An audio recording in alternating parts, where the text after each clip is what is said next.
امام بخاری رحمۃ اللہ علیہ کی بد دعا۔ جب امام بخاری رحمۃ اللہ علیہ ملک شام اور عراق وغیرہ سے ہو کر نیشا پور تشریف لانے لگے تو نیشا پور کے مشہور محدث محمد ابن یحییٰ ذہلی رحمۃ اللہ علیہ نے اپنے متعلقین سے کہا کہ میں امام بخاری رحمۃ اللہ علیہ کے استقبال کے لیے جا رہا ہوں، جس کا جی چاہے استقبال کرے۔ اس اعلان کے بعد نیشا پور سے 2-3 میل دور تک جا کر لوگوں نے امام بخاری رحمۃ اللہ علیہ کا استقبال کیا، اور جب نیشا پور پہنچ کر امام بخاری رحمۃ اللہ علیہ نے وہاں درس حدیث کا سلسلہ شروع فرمایا تو کئی ہزار طلبہ نے امام بخاری رحمۃ اللہ علیہ کے درس میں شرکت کی، مگر چند ہی دن کے بعد کسی نے خلق قرآن کا ایک اختلافی مسئلہ اٹھا کر امام بخاری رحمۃ اللہ علیہ پر الزام لگایا، اور بہت جلد ان کا حلقہ درس ختم ہو گیا۔ صرف امام مسلم رحمۃ اللہ علیہ ان کے ساتھ رہے۔ امت کے ایک گمراہ طبقے کا یہ عقیدہ تھا کہ قرآن مخلوق ہے، جبکہ امام بخاری رحمۃ اللہ علیہ کا یہ عقیدہ تھا کہ قرآن مخلوق نہیں ہے بلکہ اللہ تعالیٰ کی صفت ہے۔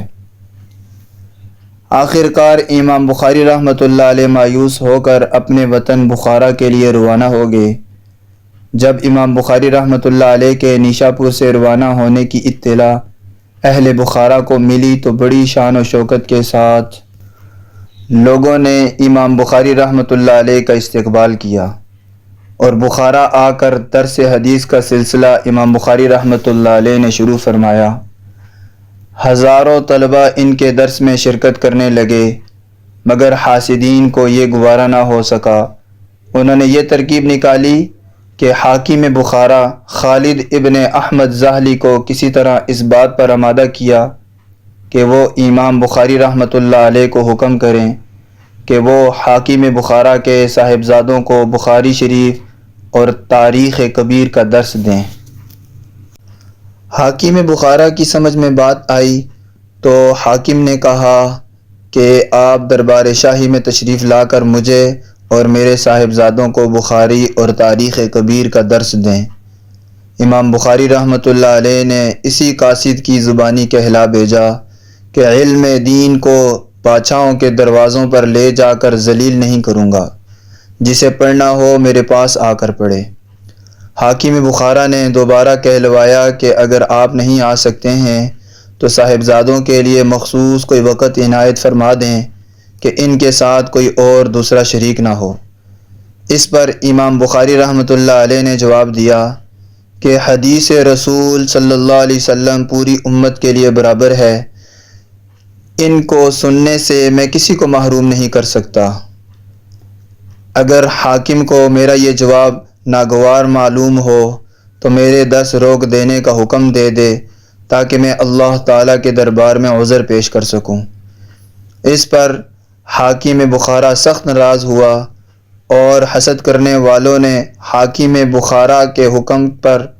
امام صاحب کو بددین اور بدعتی ہونے کا الزام لگایا۔ پھر حاکم نے بخارا سے نکل جانے کا حکم دیا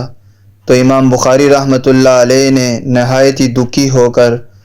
ان مخالفین کے لیے بد دعا کی۔ اے اللہ، جس طرح اس حاکم نے مجھے ذلیل کیا ہے،